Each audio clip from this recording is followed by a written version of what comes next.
Hey everyone! Tonight we step into a quiet storm, the kind that doesn't roar, but hums in your chest until you can't breathe. You might not survive this one, because tonight's story isn't about ghosts or monsters. It's about betrayal, the kind that hides behind wedding rings and warm smiles.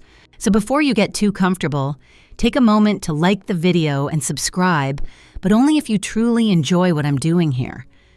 And if you're listening right now, tell me in the comments where you're watching from and what time it is where you are. Now, turn off the lights, maybe let a fan run for some gentle white noise, and let's begin tonight's journey together. I never imagined that at 62 years old, I'd be driving down an empty highway at nearly midnight, gripping the steering wheel like my life depended on it.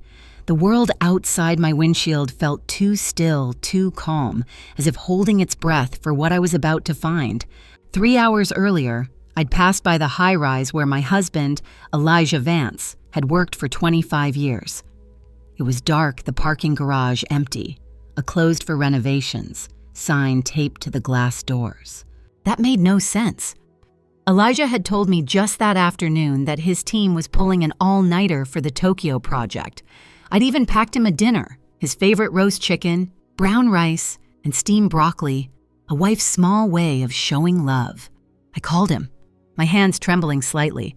"How's the project going?" Love, I asked, trying to sound casual. "Busy," he said immediately. His tone was perfect practiced. "Can't talk now, Simone. We're deep in it." And then, under the hum of his voice, I heard it. Soft laughter. A woman's laughter. A sound that didn't belong in an office. Then a muffled moan. I didn't drop the phone. I didn't scream. I simply hung up and sat there, frozen, until my reflection in the rearview mirror started to blur from the tears. That's when I opened the family GPS app, the one I'd insisted we install after his minor car accident last year. The little blue dot labeled Elijah's Mercedes blinked far from his office. Not in Midtown, not anywhere near. It was in Brookhaven, one of those perfect Atlanta neighborhoods, the kind with manicured lawns, gas lanterns, and white columned porches. The kind of place people build fairy tales in. Every mile I drove toward that address felt like shedding a layer of my old life. The air in the car got heavier. I could smell my perfume, the one Elijah always said reminded him of our honeymoon in Charleston. I rolled the window down just to let it fade. When I arrived, the house stood out instantly deep cobalt blue with hydrangeas lining the porch and a wooden swing swaying lazily. A warm light glowed from the second-floor window. Elijah's silver Mercedes sat in the driveway. I parked 3 houses down and turned off the headlights. I remember thinking how beautiful it all looked, this picture-perfect home with its welcome to the Stanton family mat, like something out of a magazine. Then I saw her. A woman, maybe mid-40s, appeared at the upstairs window. She wore a blue silk robe. My breath caught because it was the exact same one Elijah had given me for our anniversary last year, only mine was wine red. She looked down the street briefly, a soft smile on her lips, the satisfied kind of smile that comes from knowing you're loved. And then, a boy, maybe 10 years old, joined her. He had Elijah's hair, the same dark curls, the same way of tilting his head when curious. I didn't need a DNA test. My bones already knew. The woman wrapped her arm around the boy, and they both disappeared behind the curtains. A family scene, ordinary, tender. My phone buzzed on the passenger seat, a text from Elijah. "Leaving the office now. Love, don't wait up." The audacity almost made me laugh. Almost. I stared at that blue house until my eyes burned. The truth had a shape now, a color, a street address. I don't remember falling asleep, but when I opened my eyes, the sun was already rising, painting everything gold. His car was gone. The house stood there quietly, like it hadn't destroyed someone's life 6 hours ago. When I got home, Elijah was stepping through our front door, holding a box of donuts and smiling like a man who hadn't just betrayed everything sacred between us. "Morning, my love," he said, kissing my cheek. "Boston cream's your favorite." "Sorry I was out so late. Tokyo project kept me chained to my desk." He laughed, easy, effortless. If I hadn't seen what I saw, I would have believed him. I always had before. I looked him straight in the eye and smiled. "You're too good to me, Elijah." He grinned, humming that little tune he always did when in a good mood, the one I'd once thought meant happiness. Now it sounded like mockery. "Why don't you shower?" I said sweetly. "I'll make coffee." He nodded, still humming. As the shower ran upstairs, I opened his briefcase, old habits, polite curiosity. But this time, I was hunting. Invoices, reports, pens, and then tucked in a hidden pocket, a second phone. My heart slowed. The screen lit up, 3 missed calls from home, and 1 unread message. "Daddy, don't forget my soccer game Saturday. Mommy says you promised. Love you, Jalen." My vision blurred. The sound of the shower upstairs kept running. Steady. Innocent. I placed everything back exactly where I found it. The wife's skill discretion perfected over 40 years. When Elijah came downstairs, hair damp, smelling of that cologne I'd bought him every Christmas, I was already pouring coffee and plating donuts. "Sleep well?" he asked casually. "Perfectly." I lied. He smiled, reaching for his mug. "Good. You look radiant this morning." It was almost funny, the killer complimenting his victim before the crime. And just like that, the world didn't end. It simply split in two, the life I'd lived and the truth I'd just seen. That morning, sunlight felt cruel. It touched every corner of my kitchen, shining on the white marble counter, the polished silver kettle, the framed wedding photo of Elijah and me smiling, flawless, fictional. I couldn't look at it anymore. 40 years of devotion now felt like evidence in a courtroom I hadn't agreed to stand in. He sat across from me, scrolling through his iPad, sipping his coffee. The same man I'd once thought I knew better than myself. "Did you see the forecast?" he asked. His tone light. "Rain this weekend." "Guess I'll have to cancel golf." Golf. Saturday afternoons. The perfect excuse. The same hours he'd promised his other son he'd spend at his soccer games. I smiled softly, almost motherly. "Oh, what a shame. You love golf." He looked up at me and chuckled. "You know me. Can't stay away long." That line hung in the air like smoke.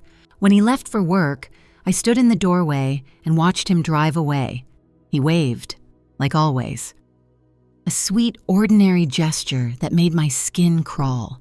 As soon as he turned the corner, I shut the door, locked it, and slid to the floor. My hands were shaking not from grief anymore, but from the terrifying calm of realization. He wasn't a husband. He was a professional illusionist, and I had been the willing volunteer. That evening, I sat at my vanity, looking at my reflection under the soft amber light. My face looked the same, but something in my eyes had changed, like a switch had flipped. I touched the edges of my wrinkles, the small lines he used to kiss and call the map of our story. I whispered to myself, "No, Elijah, that story's over." The next morning, I began my own act. I packed a small bag jeans, sneakers, a hooded sweatshirt, sunglasses. I left my pearls and wedding rings behind. The woman who wore them didn't exist anymore. By 2 p.m., I was parked on the same street, again the street of the blue house. Only this time, I wasn't crying. I was studying. The neighborhood was quiet, the kind of stillness that makes you aware of every heartbeat. Then she came out, Candace, mid-40s, light brown hair and a messy bun, and a softness in her movements that used to be mine. But what froze me was the baby carrier strapped to her chest.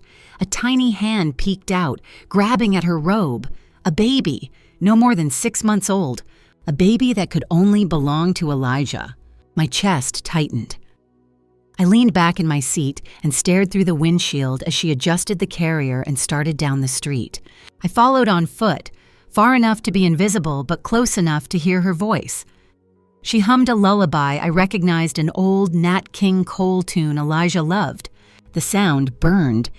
Candace stopped at a corner cafe, one of those Instagram-perfect places with hanging plants and chalkboard menus. She met 2 women, both new mothers, all chatting with that casual ease of women who believe their lives are solid, safe.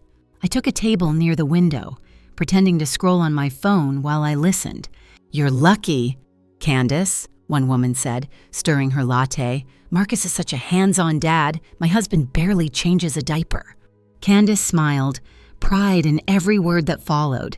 "He's amazing. Even with all his business trips, he's gone a few days each week, but he always makes up for it when he's home." Marcus. He had a new name, a new life, a new family. I felt my lips curve into something that wasn't quite a smile. Marcus had almost sounded like a brand. Elijah had always been good at branding. Then one of the women said, "And Jalen, how's he handling being a big brother?"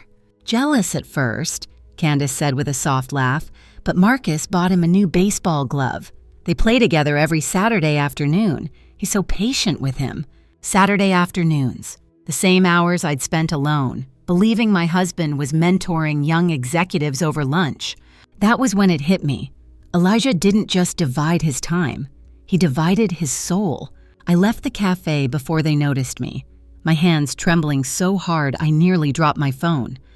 I walked aimlessly through a nearby park, needing air, needing distance from the life that wasn't mine anymore. And then I heard it. A voice, familiar, confident. "That's it. Champ kick harder, there you go." I turned and saw him, Elijah, standing at the edge of a soccer field, wearing a baseball cap and jeans, whistling, laughing, happy. Jalen, the little boy from the window, ran toward him, beaming, arms outstretched. Elijah scooped him up and twirled him in the air like he used to do with our son, Jamal, decades ago. I stood frozen, watching them. The sound of their laughter carried across the field, the sound of the life I thought was mine. This was no casual affair, no fling. This was a second marriage complete, lived, thriving. And for the first time, I wasn't angry. I was fascinated. How did he manage to make both lives so believable? How many calendars did he juggle? How many lies did he memorize before bed? The wind picked up, scattering leaves around my shoes. A small group of parents clapped as the game ended. Elijah hugged Jalen, crouched down to tie his shoelace, kissed his forehead. I remembered when he used to do that for Jamal, when Amara, our daughter, used to giggle from the sidelines. The ache in my chest wasn't just betrayal, it was grief. Not for Elijah, but for the years I'd given to a man who no longer existed. My phone rang. Elijah's name flashed on the screen. "Hey, love," he said cheerfully. "Meeting finished early. Want me to pick something up for dinner?" I watched him across the field, still laughing with his son. "That would be perfect." "Darling," I said, "bring wine, the Napa Valley Cabernet we like." He smiled at something Jalen said, then looked at his phone and replied softly, "I know the one. I love you, Simone." "I love you, too," I whispered and hung up. That night, while he slept peacefully beside me, I sat on the edge of our bed, staring at the man I thought I knew, the man who, in the span of a heartbeat, had become two strangers. He looked so peaceful, so undeserving of it. I walked to the bathroom and flicked on the light. My reflection met me again, tired, lined, and utterly awake. "You're done," I told her quietly. Because I wasn't going to break, I was going to evolve. The next morning, I woke up with a strange clarity, the kind that comes after a storm has passed, but before the wreckage is cleared. Elijah was humming in the kitchen, frying eggs, as if the night before hadn't existed. The smell of butter and coffee filled the air like a cruel joke. "Mornin', sleepyhead," he said when I entered. "I figured I'd cook for once. You deserve a break." I smiled faintly. "How thoughtful," I murmured, taking a seat at the counter. He set down my plate sunny-side-up eggs, toast perfectly golden, a slice of melon, the kind of breakfast a loving husband would make for his faithful wife. Only now, everything he did felt like choreography, every movement rehearsed, every word a prop. I chewed slowly, nodding at all the right moments as he talked about work deadlines and conference calls, my mind far away, quietly rebuilding itself. When he left for the office, I waited until the sound of his car disappeared down the street. Then, for the first time in years, I went up to the attic. It smelled like dust and cedar, the kind of scent that clings to old memories. I opened a few boxes, ones I hadn't touched in decades. Inside were my sketchbooks, tubes of paint turned to stone, dried brushes still crusted with colors from another life. Once, I dreamed of being an artist. I even won a scholarship to study in Paris at 19. But Elijah had convinced me to stay. The art will always be there, he'd said. But love, Simone, that's rare. I believed him, and I traded my future for his. That realization hit harder than his betrayal. Because it wasn't just that he lied. It was that I'd built my entire life around a man who didn't even exist in full. I sat cross-legged on the floor and opened one of my old sketchbooks. The drawings were raw. Emotional self-portraits, trees, faces I'd seen in my dreams. My hands ached to hold a brush again. Maybe that's what grief really was, not sadness, but the sudden awareness of everything you've lost to someone else's story. That afternoon, Amara called. "Mom, you sound off lately," she said. "Are you okay? You've been quiet." I forced a soft laugh. "Just tired, sweetheart. Getting old isn't glamorous." "Old, please. You walk faster than me," she teased. "Jamal and I were thinking of visiting this weekend. The kids miss you." The kids, my grandchildren. I pictured them playing in my backyard, the same yard Elijah had mowed every Sunday before heading to golf. I hesitated. "Sunday's fine," I said. "Your dad will be home." A lie, just one of many I'd learned from the best.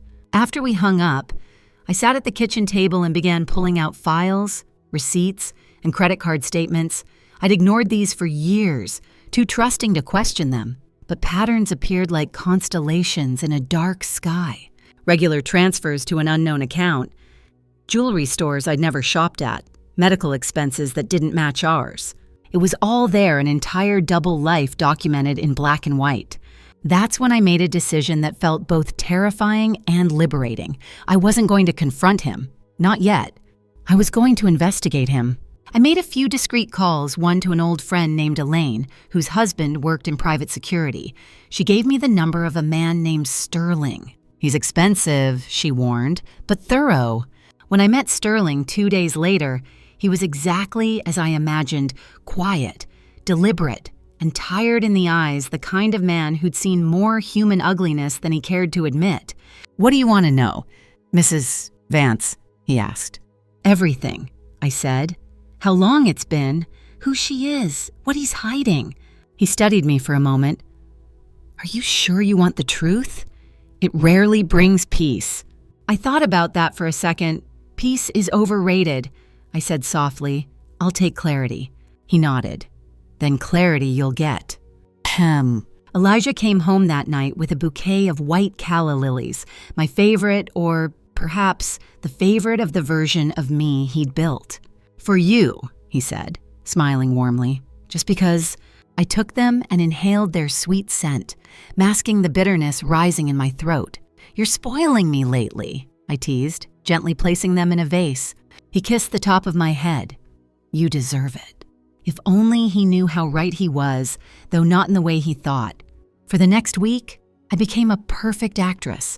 I cooked his favorite meals, laughed at his jokes, even leaned into him on the couch while we watched old movies. Every gesture I gave him was a mirror of his own deception. And while he played his part in our domestic theater, Sterling was working in the background. He sent his first report 3 days later. I opened it in bed while Elijah showered. The first page nearly made me drop the folder. Marriage certificate. Marcus and Candace Stanton. 12 years ago. Marriage. Not affair. Marriage. I flipped to the next page. Birth certificates. Jalen Stanton, age 10. Sky Stanton, age 1. Both listed Elijah's face under his new name. The final page made my vision swim. Death certificate Simone Vance. Date 15 years ago. Cause car accident. He hadn't just betrayed me. He had killed me on paper. Oh.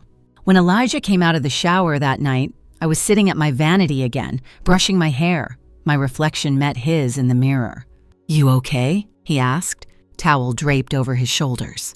I smiled faintly. "Perfectly fine, love. Just thinking about life." He grinned. "Don't think too hard. You'll ruin your beauty sleep." As he slipped into bed, I whispered under my breath so quietly that only the mirror could hear me.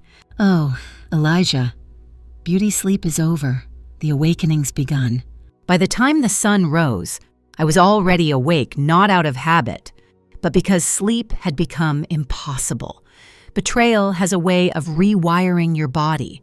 It keeps your eyes open long after the heart wants to rest. Elijah was still asleep beside me, breathing evenly, his face softened by dreams. I studied him for a moment. It's strange, the same man who once represented safety now looked like a stranger wearing my husband's skin. I wondered what his dreams looked like. Did he see her? Did he see them? Or did he see nothing at all? I slipped out of bed and walked into the kitchen. The lilies he'd brought the night before had started to wilt. I stared at them until the petals fell, one by one, then dropped the whole vase into the trash. The shattering glass echoed louder than it should have. By 800, Sterling texted me. "Need to meet. It's more complicated than we thought." We met at a cafe downtown, one of those quiet places where people whispered over croissants. He sat in the corner booth with a folder thick enough to make my stomach twist. He didn't waste time. "Your husband is living 2 legal lives," he said. "Not just emotionally, not just financially legally. 2 names, 2 sets of documents, 2 tax IDs. He's a master at compartmentalization." He opened the folder: marriage license, mortgage papers for the Blue House, photos Elijah and Candace, smiling at what looked like a beach wedding. I blinked at the image. Candace wore a simple white linen dress. Elijah stood beside her in a white shirt and khaki pants, barefoot in the sand. He looked younger, freer, alive. "He told her he's a widower," Sterling continued. "Said his wife you died in a car crash 15 years ago." My throat tightened. "So to her, I'm dead." He nodded. "Completely." A laugh escaped my mouth, small, hollow, bitter. "Then I suppose I've been haunting him all these years." Sterling didn't smile.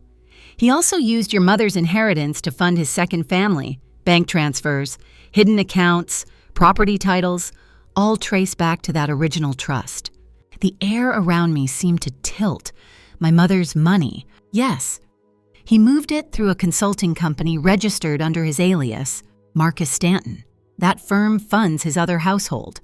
For a moment, I couldn't feel my hands. "How long?"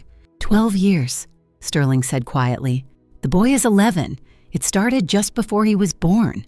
I stared down at the photographs again. The family looked perfect, the kind of image you'd find in a frame at a department store. But all I could think of was that my entire life had been built on the ashes of a lie. "Do you want me to confront him?" Sterling asked. "Or gather more evidence?" I met his eyes. Everything. Every account. Every secret.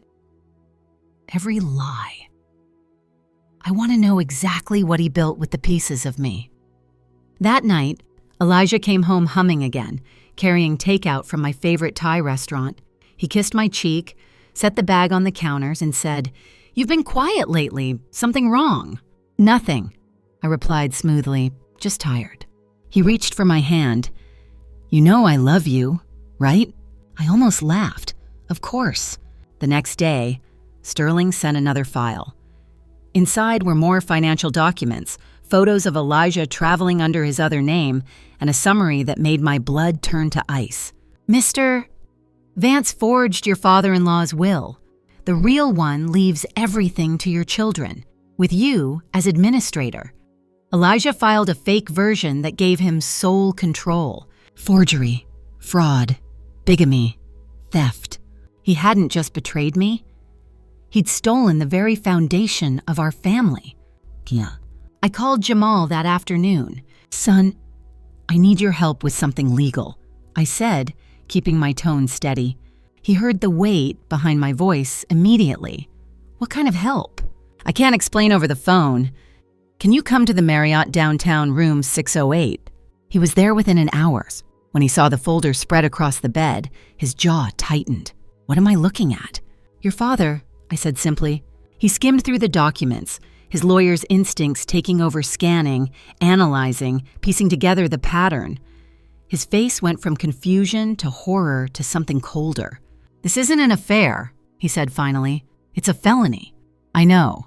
I said. I don't want to destroy him legally, though. Not yet. He looked up sharply. Then what do you want? I took a deep breath. I want him to lose everything, but I want him conscious when it happens. I want him to watch the empire he built on lies crumble, brick by brick. Jamal's eyes softened with something like admiration. You always were the patient one. Mom, patience, I said with a small smile, is just anger that's learned to count to 10,000. Knees. Over the next few days, my son became my ally. We mapped out timelines, cross-checked accounts, and built what he called a perfect trap. We agreed we'd need Amara. Too, her skills in public relations would control the narrative once the truth came out. Amara's reaction was different. She cried first, then she got angry, then she went silent, the kind of silence that can split a mountain. We'll do this right, she finally said. He'll never recover his name. But it wasn't enough. I needed one more ally, someone inside Elijah's family who would understand what he was capable of. That night, I called Patricia, his sister. She'd always been kind to me, reserved, but kind. When I told her everything, she didn't gasp. She just sighed. I always suspected, she said quietly. He was too smooth, too perfect, Mom used to say. Elijah can make water sound guilty. I should have listened. Patricia, I need access to your mother's safe deposit box. Elijah used it for important documents. The original might still be there. I can get it, she said without hesitation. Mom trusted me with a key. You'd do that. She paused. Simone, my mother always said you were too good for my brother. I think she'd want me to help. Nah. When I hung up, I felt something I hadn't felt in weeks control. For 40 years, Elijah had dictated the rhythm of our lives when we traveled, when we celebrated, when we forgave. But now, for the first time, I was the conductor, and the symphony I was composing would be his undoing. I sat at my desk that night and began writing in my journal again, something I hadn't done since my 20s. I wrote every detail, every lie, every memory I could recall. Not because I needed proof, but because I needed to remember how it felt to be alive inside my own story again. As the ink flowed, I whispered to myself almost like a prayer. Patience, Simone. He taught you to wait. Now show him what you learned. For the next week, I lived 2 lives of my own, one as the dutiful wife Elijah had known for 40 years, and another as the quiet architect of his downfall. By day, I was still Simone Vance, the smiling woman who cooked his favorite meals and kissed him goodbye at the door. But by night, I was something else, a strategist, a collector of truths. Every evening, I met with my children and Patricia in secret. We gathered around my dining table, the same one where Elijah and I had once celebrated birthdays, anniversaries, and Christmas dinners. Now it was our war room. Jamal brought legal documents, Amara managed communication plans, and Patricia delivered the original will she'd found, the one Elijah had forged. When she handed it to me, I ran my fingers over the embossed seal. He really thought he could rewrite history, I murmured. Not anymore, Patricia said. Mom's real will leaves everything to your grandchildren and names you as the administrator. You can reclaim everything he stole. For a moment, I felt both power and sorrow. Elijah hadn't just betrayed me, he'd betrayed his own mother's memory, his own children's future.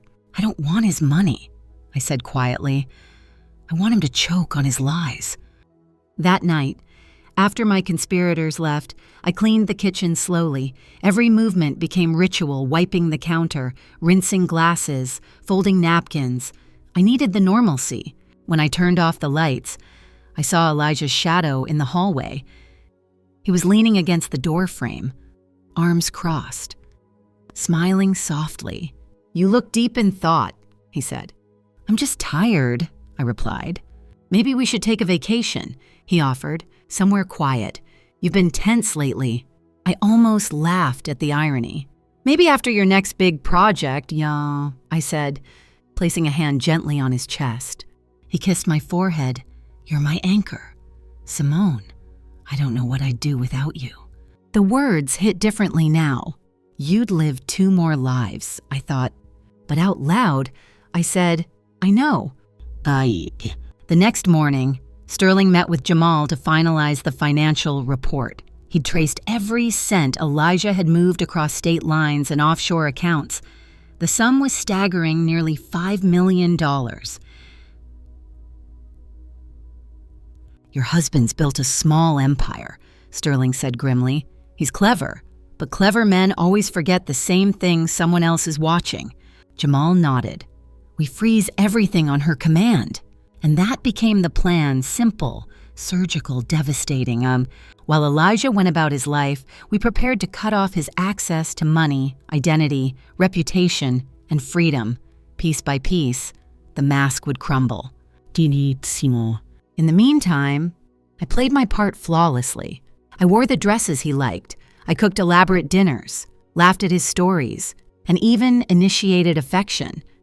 He seemed almost relieved, as if my newfound warmth had cured the invisible tension he'd sensed for weeks. One night, over wine, he looked at me thoughtfully.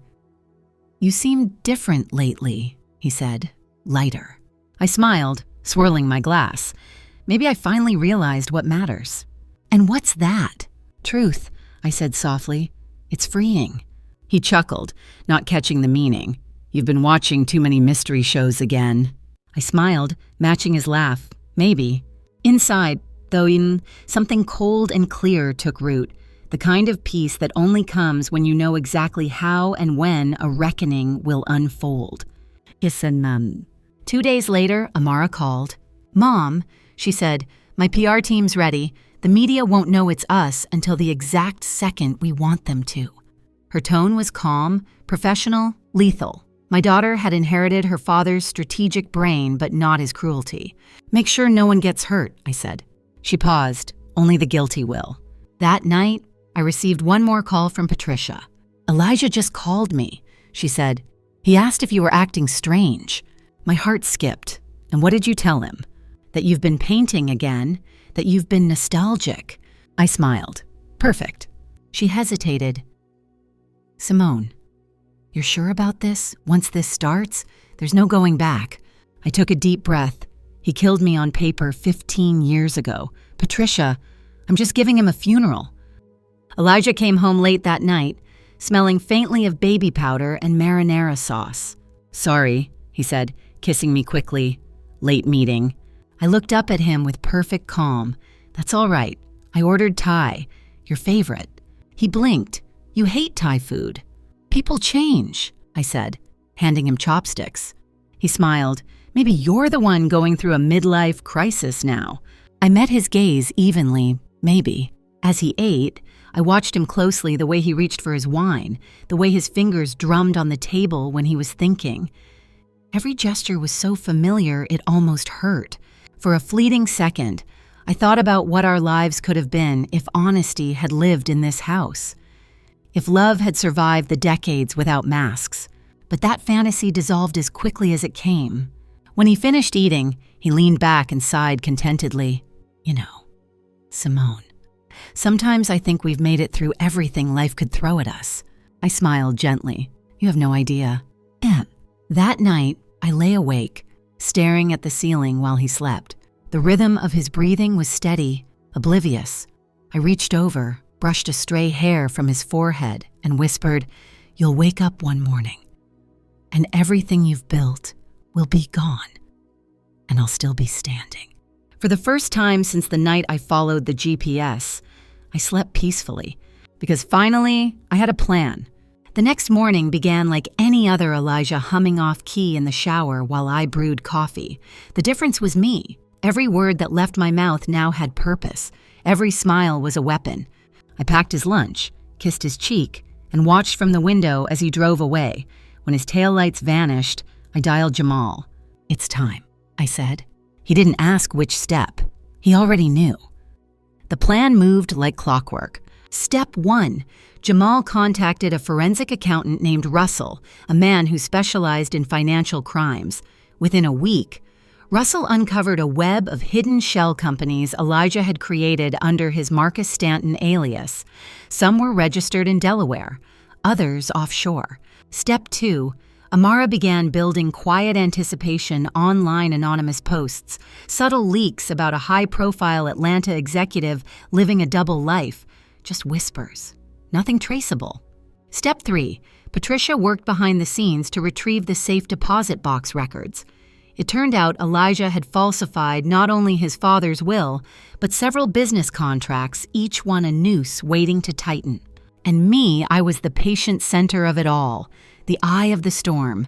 I kept house like always, prepared his dinners, kissed him goodnight. Sometimes, I even held his hand as we drifted to sleep. He thought I was calm because love had softened me again, but love wasn't what soothed me, control was. About 2 weeks into the operation, Elijah walked in holding a box of pastries. "For my favorite woman," he said, grinning. "You brought treats twice this month," I teased. "Should I be suspicious?" He laughed, completely at ease. "Just appreciating you. That's allowed, isn't it?" "Of course," I said sweetly, taking the box. He didn't notice my hands didn't tremble anymore. Later that evening, I sat at my desk, carefully labeling the manila folders Sterling had given me, documents, financials, criminal evidence. The sound of the labels peeling and sticking gave me a strange satisfaction. A wise woman once said, "Revenge doesn't begin with rage. It begins with filing," says. 3 nights later, we met again, me, Jamal, Amara, Patricia, and Sterling. We gathered at a small law office after hours, papers spread across the table like puzzle pieces. "Everything's ready," Jamal said. "The moment you give the signal, we freeze his accounts and serve notice to the IRS. Amara slid her tablet across the table. "I've lined up 2 journalists, 1 local, 1 national. They'll go live the minute the story breaks." Sterling added, "And I've confirmed Candace's mortgage and bills are all in his alias's name. The house is legally tied to Marcus Stanton. Once the fraud is exposed, she'll lose it too, unless you intervene." I looked up sharply. "The children shouldn't suffer for his sins. Protect them." Sterling nodded. "I can move fast when it's time." When I got home that night, Elijah was waiting in the living room with 2 glasses of wine. "Where were you?" he asked casually. "Book club," I said, smiling. "You remember Claire from church?" He nodded, satisfied. "Ah, yes. The one who can't stop talking about her cats." I chuckled softly. "That's the one." It wasn't entirely a lie. Claire did exist, and she did have cats. But that night, she was my perfect alibi. He poured the wine and handed me a glass. "To us," he said. 40 years, and you still make me want to come home." I stared into his eyes, so familiar and so empty. "To us," I echoed. Clinking glasses. The wine burned going down, not because it was strong, but because I knew he'd never see another toast like it again. "Teet." The next morning, Jamal texted. "We've located the Cayman account. 5 million, clean trace. Your move?" I looked out the kitchen window, watching the morning sunlight pour across the lawn Elijah had always been proud of. Every blade of grass was perfectly trimmed, like the man himself, meticulous, polished, soulless. I texted back, "Not yet. I want him calm. I want him proud." That weekend, Elijah suggested we host a dinner for close friends. "Just a small gathering," he said. "It's been a while since we celebrated." I smiled. "Actually, that's a wonderful idea." He grinned. "Really, I thought you hated playing hostess." "Maybe I've changed," I replied, my voice calm and even. He didn't know I was planning his last supper. The night before the dinner, I opened the old jewelry box my mother had given me when I was a girl. Inside was a tiny folded note she'd written decades ago. The ink had faded, but I could still read the words. "You are stronger than any promise. Remember that." I held it in my hand for a long time. She'd been right. When Elijah came into the room, I quickly slipped the note back inside. "What's that?" he asked playfully. "Nothing," I said. "Just something from my past."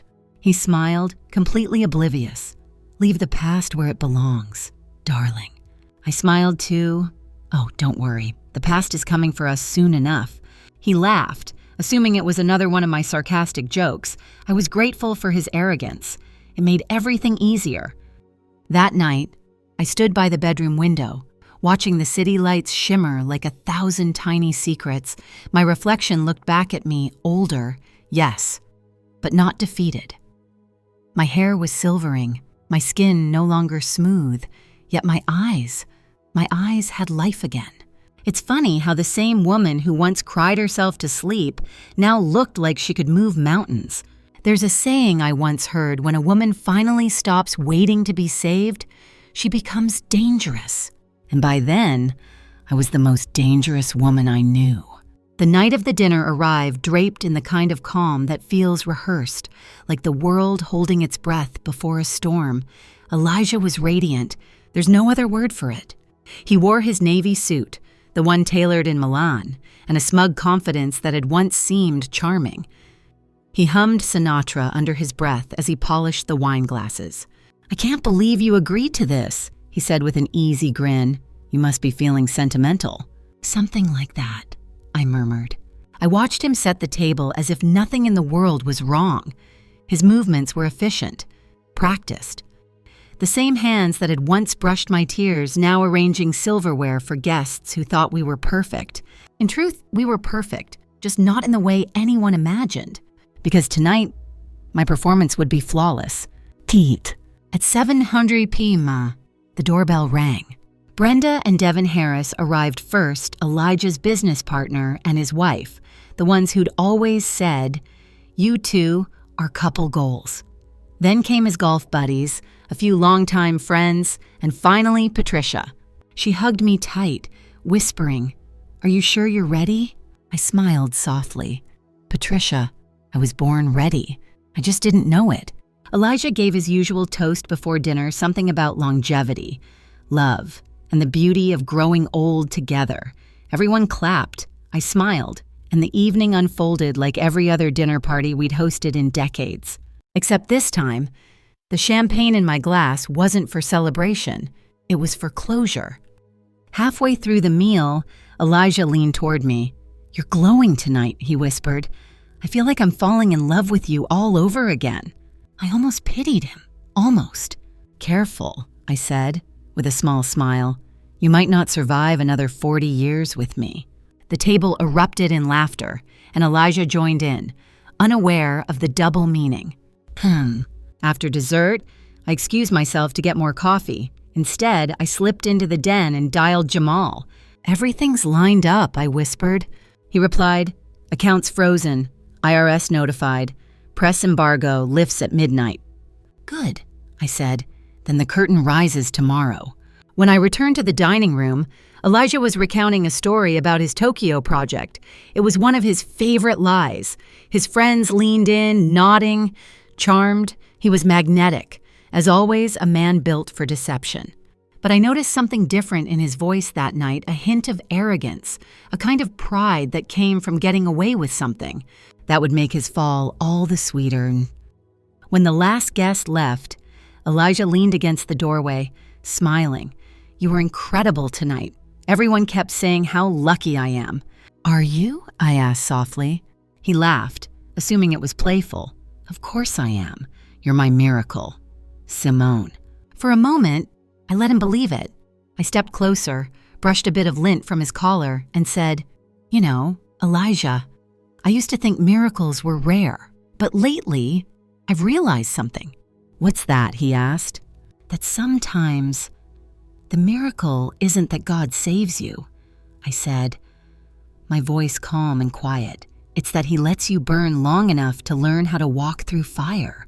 He blinked, confused. "That's poetic." "Good night," I said, turning away before he could see the cold smile behind my lips.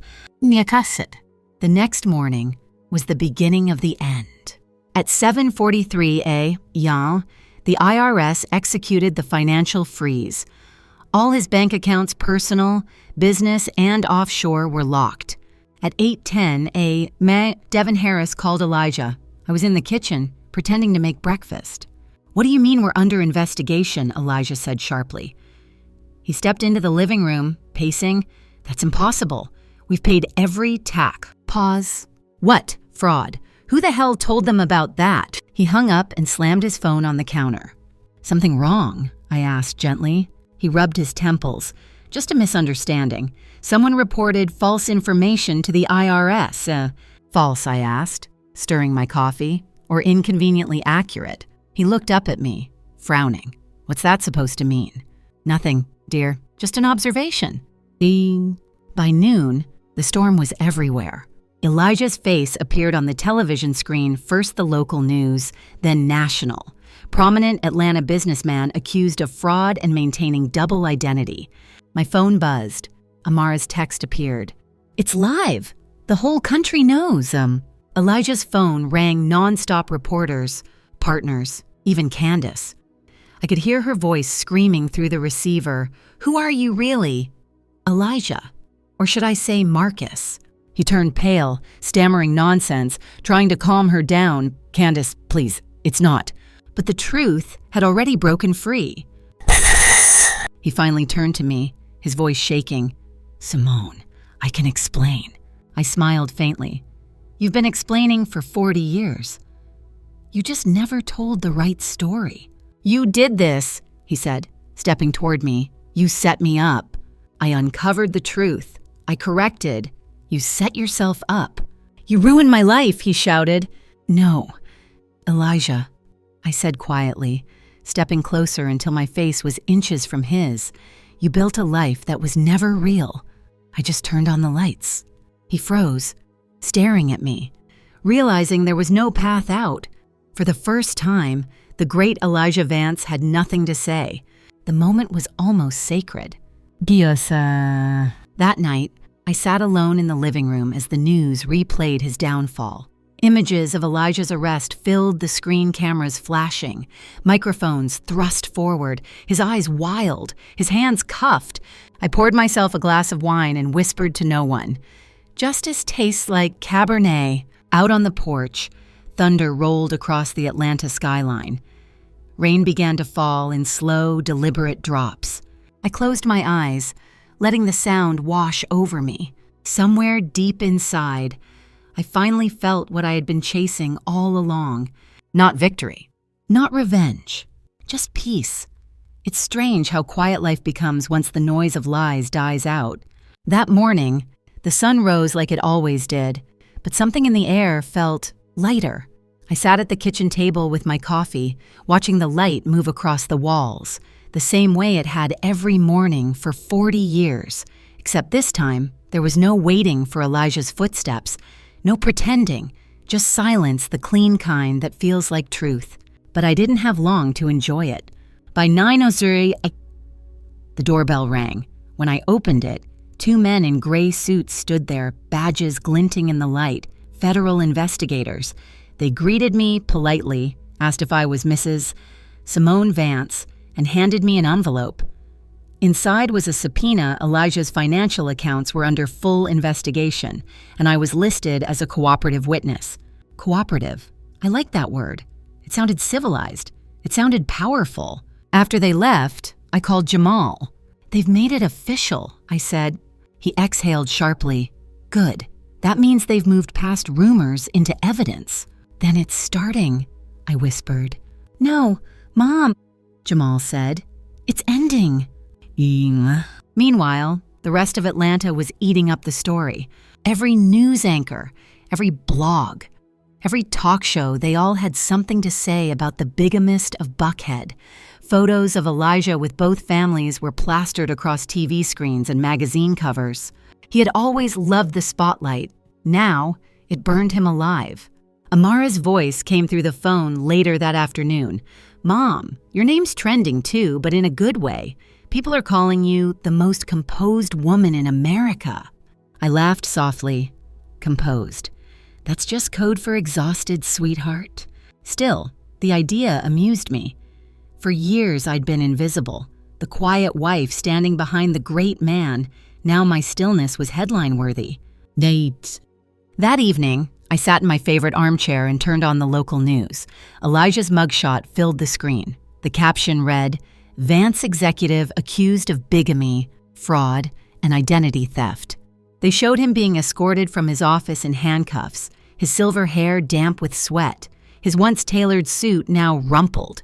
The anchor's voice was calm, Almost clinical federal investigators estimate Mr.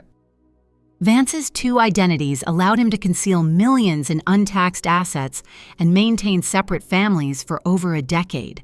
Then they switched to footage from our anniversary dinner. I hadn't realized someone had recorded it the moment I played that audio of Elijah's voice confessing his lie to Candace. The camera caught everything, the shock on his face, the stillness on mine, and there was a strange poetry to it. Watching that version of myself destroy the man who had erased me. Later that night, the phone rang. Patricia, they've frozen his retirement accounts, she said quietly. And Candace, she's filed for legal separation. I closed my eyes. The children. She's devastated, Patricia said, but she's strong. She'll protect them. Good, I murmured. They're innocent. There was a pause. Then Patricia said, Simone, I don't know how you stayed so calm. I would have lost my mind. I smiled. Maybe I did. I just learned how to use it. The next day, I met with Sterling and the financial investigator in a small downtown office.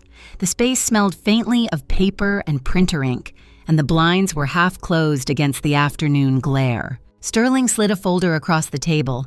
This, he said, is the last piece. Inside were documents proving Elijah's company had used insider information to win government contracts. You shall see so.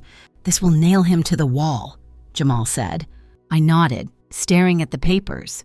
They didn't look like justice, just ink and signatures, but beneath them was the weight of 40 years. Send them, I said. Sterling hesitated. Once we file these, there's no way back. There hasn't been a way back since the night I followed his car, I replied. He nodded and made the call. With that, Elijah's empire officially collapsed. By Friday morning, the world had moved from shock to fascination. Commentators debated how a man could lead two lives so perfectly. Psychologists analyzed him. Lawyers dissected the charges. Strangers wrote online essays about deception and identity. No one knew the quiet truth that it wasn't some cinematic secret that destroyed him. It was time. 40 years of tiny, invisible moments where he chose himself over me. A journalist from The Atlantic even reached out for an interview. She asked, "What does justice feel like?" I thought for a moment, then answered, "It feels quieter than you'd expect." That weekend, I drove past the blue house one last time. The hydrangeas on the porch had wilted. The Stanton family doormat was gone, replaced by a real estate sign that read, "Pending sale."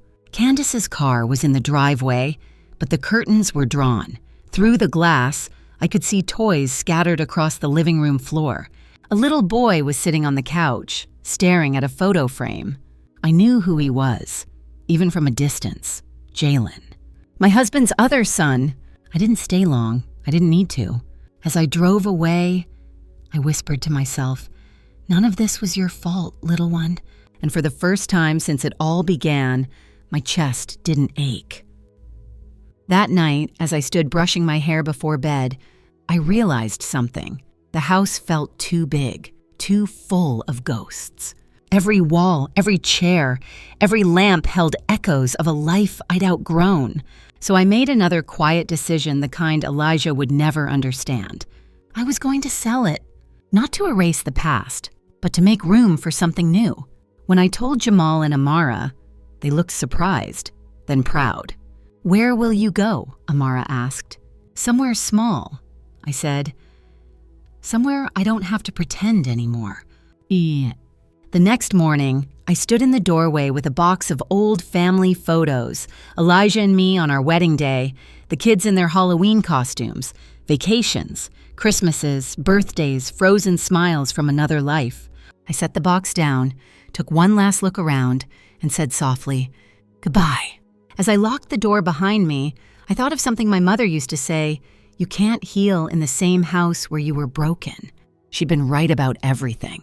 Moving out wasn't dramatic. No slamming doors, no fireworks, just boxes stacked neatly by the porch, labeled with black marker books, kitchen, memories.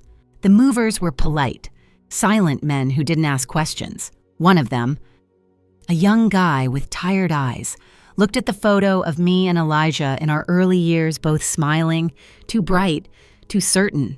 "You want me to wrap this one special, ma'am?" he asked. I paused, then I smiled softly. "No, dear, you can leave that one behind."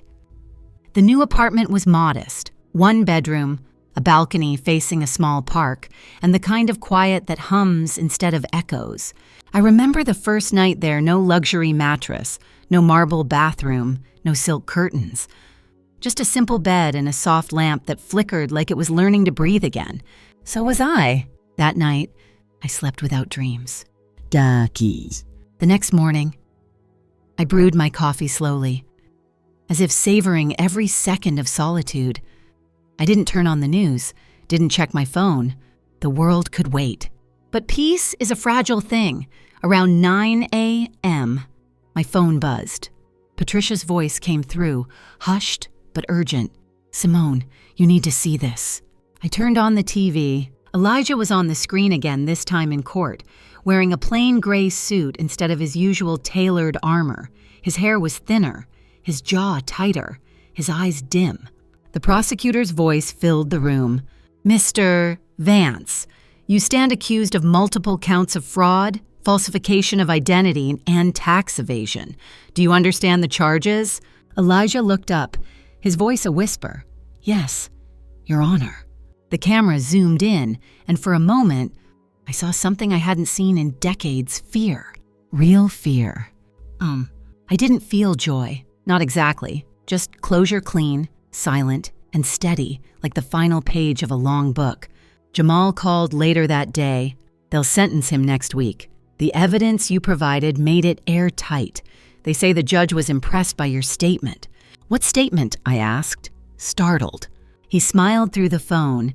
"The one I found in your notebook, the note you wrote the night before the dinner." My heart skipped. "You submitted that?" "Yes, it was perfect.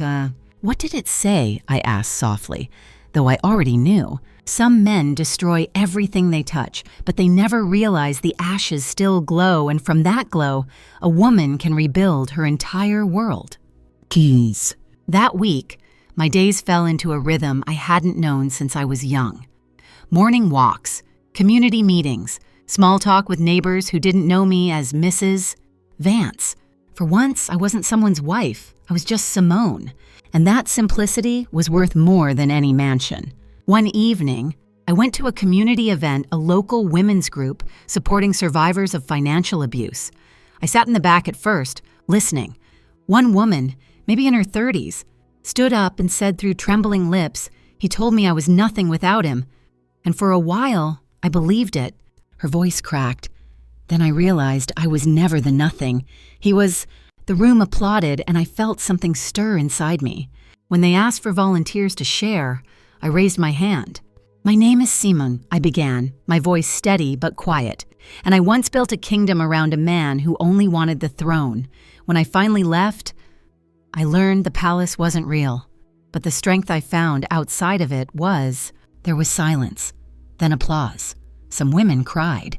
For the first time in years, I didn't feel invisible. That night, I went home and sat on the balcony. The park below glowed in the amber light of the street lamps. Children's laughter drifted from somewhere in the distance. I thought of all the versions of myself that had lived and died in that old house. The bride, the wife, the fool, the ghost. And now, the survivor. Times. A week later, Elijah's sentencing made national headlines. 10 years in federal prison, 5 suspended for good conduct, whatever that meant. The judge's words echoed through every channel. "You lived a life of deception, Mr. Vance. You not only betrayed your family, you betrayed every value you claimed to stand for." His lawyers called it a tragic misunderstanding. I called it divine balance. Candace didn't appear in court. She'd moved back to North Carolina with her children. But one photo went viral, Elijah in handcuffs, stepping into the transport van. A reporter shouted, "Do you have anything to say to your wife?" He stopped for half a second, turned his head toward the camera, and said, "She was always smarter than me." It wasn't an apology, but it was enough. Later that week, I received a letter, no return address. but I knew the handwriting before I even opened it. Simone, I've had a lot of time to think in here. The silence is loud, and the walls don't lie. You probably won't forgive me, but maybe someday you'll understand that I was a coward long before I was a criminal.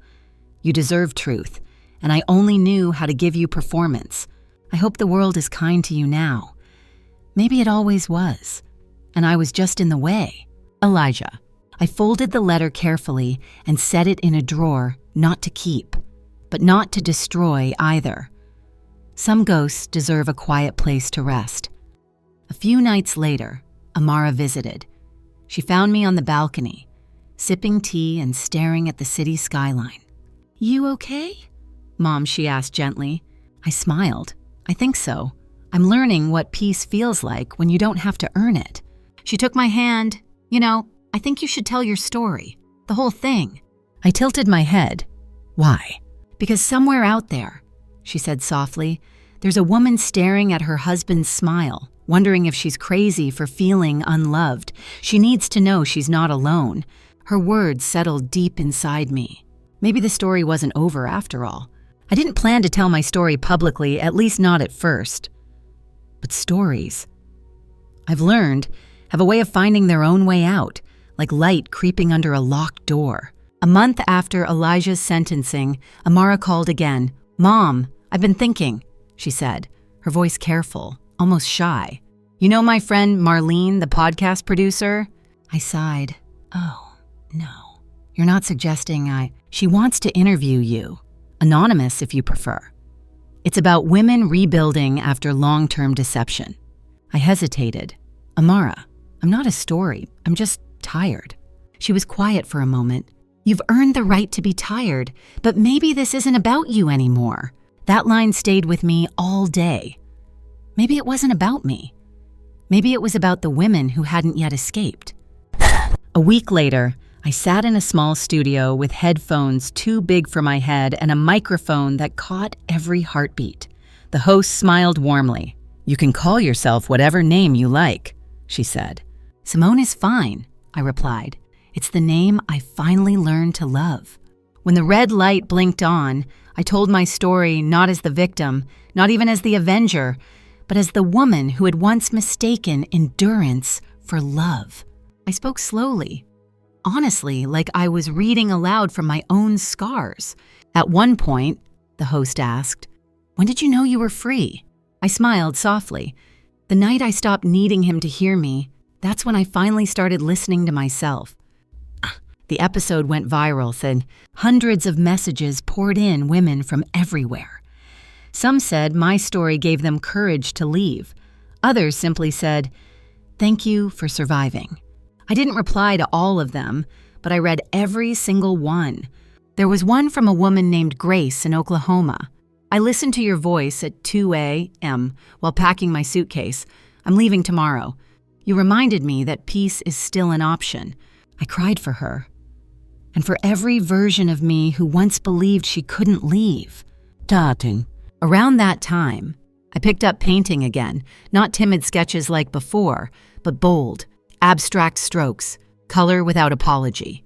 One afternoon, as I was rinsing my brushes, there was a knock on my door. It was a man from the local art center, "Miss Vance.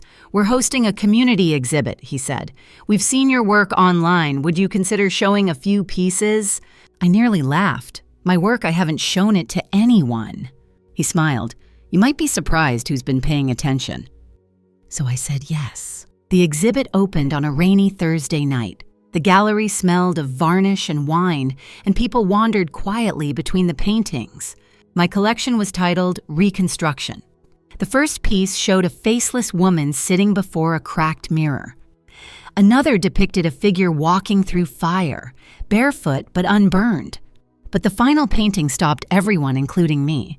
It was simple, a small blue house with no door, surrounded by wildflowers. A reporter asked me what it meant. "It means," I said softly, "some doors are better left closed." After the show, as people mingled, a man approached me. He looked to be in his late 60s, with silver hair and kind eyes. He introduced himself as Michael, a retired literature professor who taught a course on modern love and loss. "I came because my students insisted," he said with a gentle smile. "Your story's been circulating in class discussions. I wanted to see the art behind it." "Oh, God," I laughed, embarrassed. I didn't mean for it to become academic. He chuckled.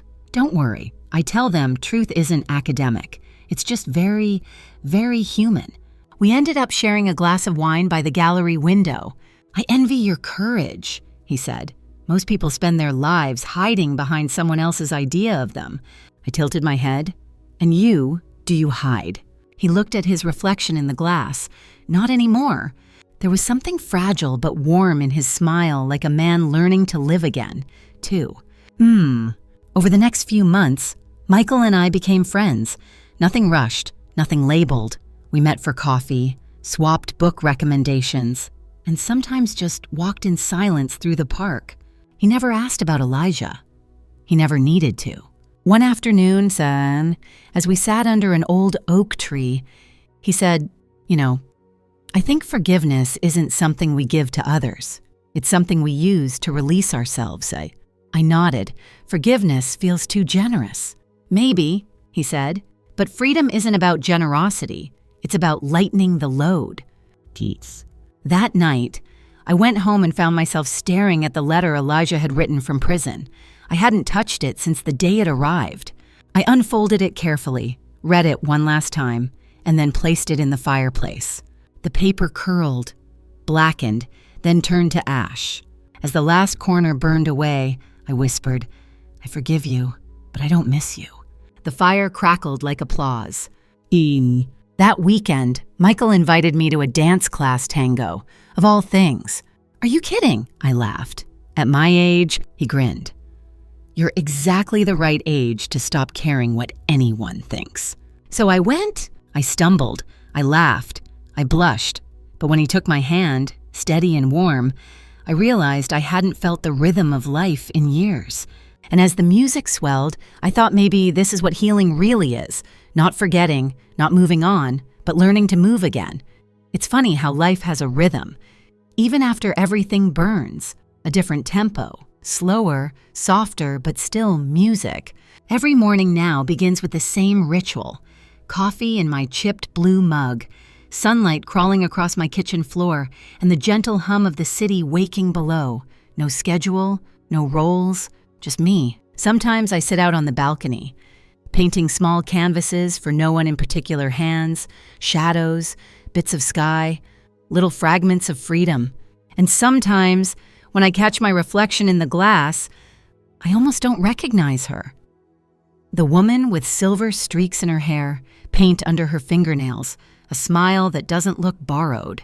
That's Simone, the real one, finally. Elijah's trial faded from the headlines after a few months. The world moved on to the next scandal, as it always does. But every so often, I'd get a message or article from someone who remembered. One read, "The woman who turned betrayal into art. Where is she now?" I smiled when I saw it. I wasn't the woman scorned anymore.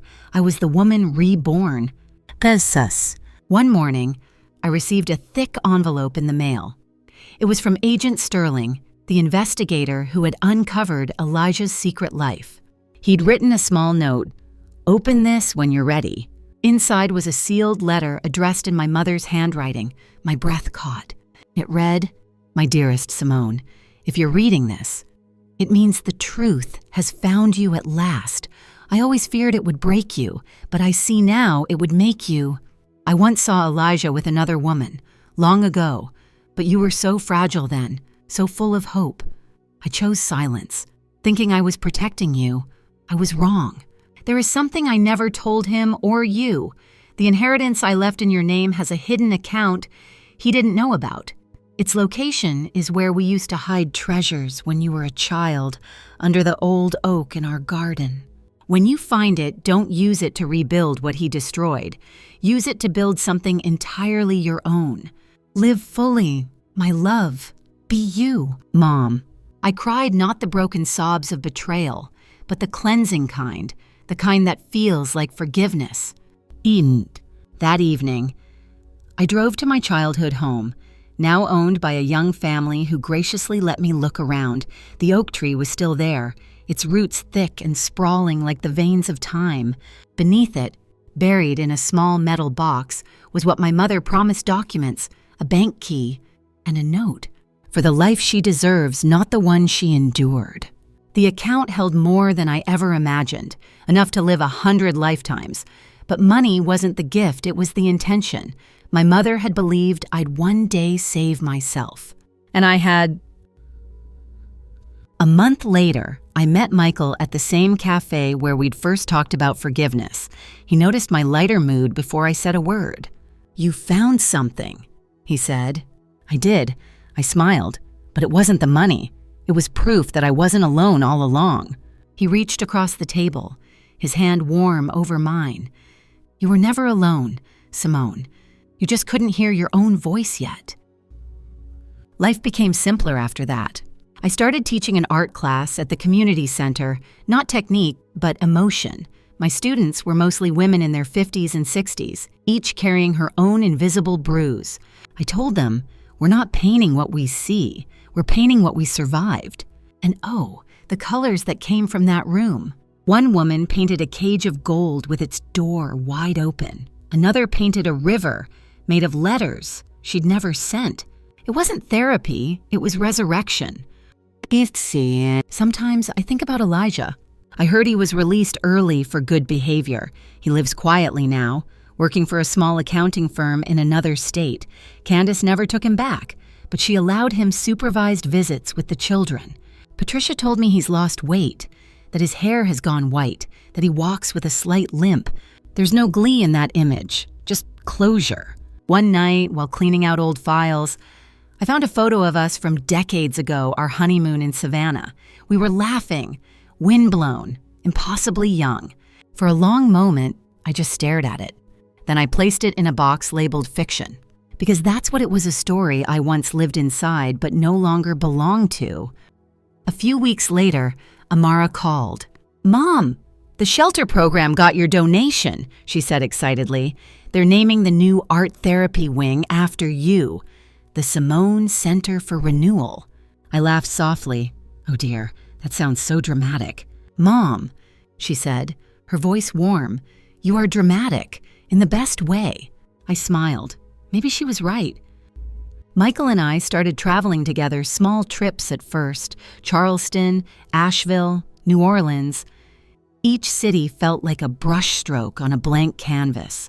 Then one evening, sitting by the window of a Parisian cafe overlooking the Seine, he asked quietly, "Do you ever wish things had been different?" I thought about it. "No." I said finally, "If they'd been different, I wouldn't be here. And this." I gestured around us, the lights, the laughter, the life. "This is mine." He smiled, lifting his glass, to the woman who turned ruin into art. And as I clinked my glass against his, I felt something I hadn't felt in decades: peace without condition. That night, I painted in my rented studio overlooking the Paris rooftops. The city buzzed below, alive with stories, some ending, some just beginning. Mine was somewhere in between. On the canvas, I painted a woman standing before an open window, her hair gray and wild, the skyline glowing beyond her. Below it, I wrote 3 words: "I am free." I don't know if peace ever really announces itself. It doesn't come with fireworks or angels singing. Sometimes it just appears quietly, like the way morning light sneaks into a room before you even open your eyes. That's what life feels like now. Gentle, undemanding, mine. It's been 2 years since the world learned who Elijah Vance really was. And it's been 2 years since I stopped being the woman who lived for someone else's idea of love. When I look back, I no longer see a story of betrayal. I see an awakening, one that came late, but right on time. I live in a cozy apartment now, just above an old bookstore that smells of paper and possibility. Every Thursday, I host a small circle of women. We paint, we talk. Sometimes we cry. Sometimes we laugh so hard we scare the cat. We call ourselves the Reconstruction Club. One of them, Evelyn, recently divorced after 30 years of emotional invisibility, told me, "I thought I was too old to start over." I smiled. "Honey, we're never too old to stop living in someone else's shadow." Jamal visits often. His hair's grayer, his confidence unshakable. He's the one who convinced the shelter to expand their legal aid program for women trapped in financial control. "We're calling it the Simone Fund," he said proudly. And Amara, ever the storyteller, has started a documentary series, Women Who Walk Away. She asked to interview me again. This time, I didn't hesitate. When the cameras rolled, I didn't talk about revenge or deception. I talked about the quiet power of choosing yourself. People think healing is about forgetting. I said into the lens, but it's really about remembering who you were before the lies and who you became after surviving them. Michael still makes me laugh. He says laughter is proof that God's not done with us yet. He's right. We travel when we can, sometimes Paris, sometimes nowhere farther than the farmer's market down the street. He reads to me in the evenings poetry, mostly, and I paint while he reads. It's a rhythm that fits us both. We've never talked about marriage. I think we both understand it's not the paper that matters, but the peace. Last week, on my 64th birthday, I decided to do something small but symbolic. I visited the old neighborhood. The blue house was still there, the hydrangeas blooming wild against the porch rails. A new family lives there now, a young couple with 2 little boys playing catch on the lawn. They waved when they saw me. I waved back. No bitterness, no ghosts, just closure, soft and complete. I walked to my car, the sun setting gold across the street, and whispered, "Goodbye." Back home, I sat on the balcony with a glass of red wine, the same kind Elijah once pretended to like, the one I now truly enjoy. I looked at the skyline, at the faint reflection of my own face in the glass door, and thought I made it, not perfectly, not painlessly, but wholly. People often ask me if I ever miss him. Sometimes, in the smallest ways. Yes, the sound of someone whistling off-key while making coffee, the rustle of a newspaper on a Sunday morning. But then I remember those weren't really him. They were echoes of the woman I used to be, and she's finally at rest. Tonight, I'm packing again, not to run, not to escape, but to go live. Paris is calling. I've rented a small studio near Montmartre, the one I used to dream of in my 20s. I'll paint there for a few months, maybe longer. No deadlines, no titles, no expectations. Just color, light, and quiet. Before leaving, I went through my drawers, deciding what to take. Buried under a stack of old sketchbooks, I found a photograph of me, Elijah, and the kids, long ago. Everyone smiling, unaware of the decades ahead. I didn't tear it up. I didn't throw it away. I simply placed it in a folder labeled Past Lives. And that's what this is, not an ending, but a rebirth, a second life. The one I built myself. Bye. So, if you've listened all the way to this point, thank you. I hope you understand that betrayal doesn't define us. It refines us. That heartbreak isn't a dead end, but an unexpected detour toward who we were meant to become. We don't always get to choose how the story begins, but we can always choose how it ends. Mine ends with freedom, and the sound of a brush against canvas, painting tomorrow. When I look back now, my life divides into 2 stories, the one I lived for someone else, and the one I finally began for myself, for 40 years. I was a wife who mistook devotion for purpose, a woman who folded herself small to fit inside someone else's lies. But the truth, as painful as it was, didn't destroy me, it rebuilt me. When Elijah's empire of deceit collapsed, so did the version of me that depended on him. What rose in her place wasn't a bitter woman seeking revenge, but a calm, deliberate force determined to live fully, freely, and truthfully. I learned that justice isn't about punishment, it's about reclaiming your story. That forgiveness doesn't excuse betrayal, it releases you from carrying it. and that it's never too late to become the person you were supposed to be all along. Now, my days are filled with color and laughter, the kind that feels earned. I teach, I paint, I love without fear. The woman who once wept in the dark now greets the sunrise with steady hands and an open heart. If my story means anything, I hope it reminds you of this strength isn't loud.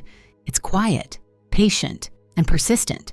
It's found in the way we choose peace over bitterness, truth over illusion, and freedom over fear.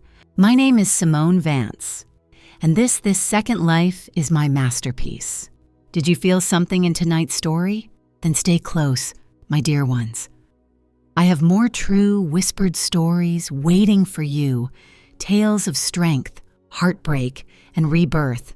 So don't forget to subscribe, drop a comment with your city and time, and join me again soon.